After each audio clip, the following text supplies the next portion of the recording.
دوستوں، آپ نے اکثر مساجد میں فضائل اعمال کی اس کتاب کا درس دیتے لوگوں کو دیکھا اور سنا ہوگا۔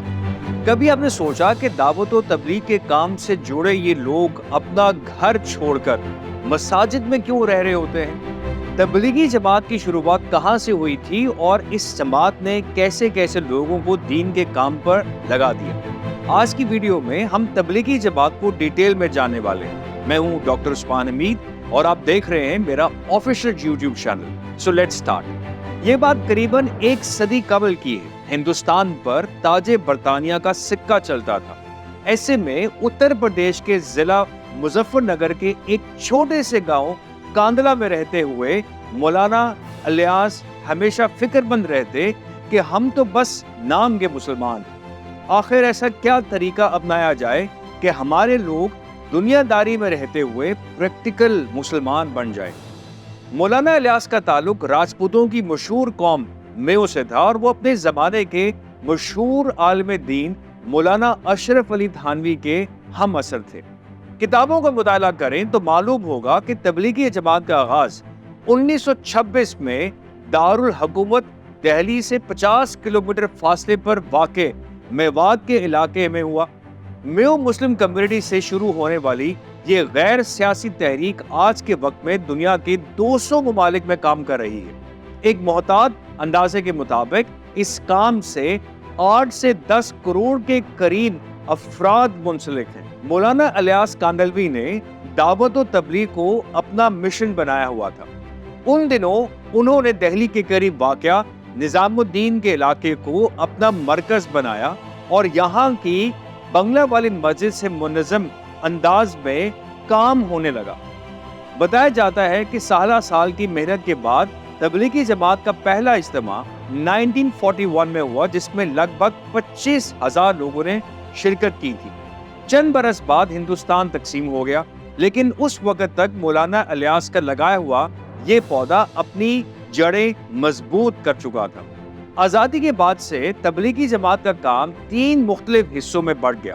انڈیا میں مرکز دہلی کا نظام الدین ہی تھا، مشرقی پاکستان میں ڈھاکہ اور مغربی پاکستان میں لاہور کے قریب رائے کو تبلیغی جماعت کا مرکز بنایا گیا۔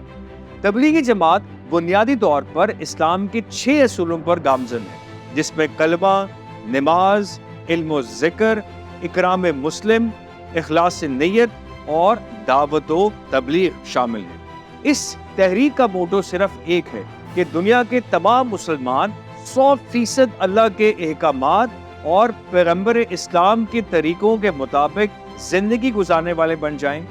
تبلیغ میں جانے کے لیے کم از کم 3 دن درکار ہوتے ہیں، جسے عام اصطلاح میں سہ روزہ کہا جاتا ہے۔ اسی طرح سے چلہ یعنی 40 دن، پھر 4 مہینے، 1 سال کے لیے بھی لوگ گھر والوں کو الوداع کہہ کر ملک یا ملک سے باہر تبلیغ کے لیے جاتے ہیں۔ تبلیغی جماعت کے بانی حضرت مولانا محمد الیاس کاندلوی کی وفات 1944 میں ہوئی اور وہ نظام الدین دہلی میں ہی سپرد خاک کر دیے گئے۔ ان کے بعد تبلیغی جماعت کی عمارت ان کے اکلوتے صاحبزادے مولانا محمد یوسف کو ملی۔ مولانا یوسف کے بعد مولانا محمد انعام الحسن کاندلوی اس تحریک کے تیسرے امیر منتخب ہوئے اور وہ 30 سالوں تک تبلیغی جماعت کو لیڈ کرتے رہے۔ سال 1995 میں مولانا انعام الحسن کی وفات کے بعد آج کے دن تک تبلیغی جماعت کا کوئی امیر نہیں ہے، بلکہ اس کے متبادل کے طور پر عالمی شورا بنائی گئی ہے، جس میں چند گنے چنے علماء کو شامل کیا جاتا ہے۔ یہاں میں آپ کو بتاتا چلوں کہ 2014 میں تبلیغی جماعت کے اندر پھوٹ کی خبریں بھی آتی رہی ہیں۔ بنگلہ دیش میں شرکا کی تعداد فروری 2000 کے اوائل میں 3 ملین تک جا پہنچی تھی۔ یہاں تو ڈھاکہ کا تبلیغی مرکز ایک مسجد میں تھا، لیکن بعد میں شہر سے 30 کلومیٹر دور 150 ایکڑ پر نیا مرکز بنایا گیا۔ پاکستان میں رائے کے سالانہ اجتماع میں بھی بڑی تعداد میں عوام شرکت کرتی ہے۔ ایک رپورٹ کے مطابق یہاں 10 لاکھ لوگ اجتماع میں شریک ہوتے ہیں اور یہ تقریب حج کے بعد اہل سنت کا دوسرا بڑا اجتماع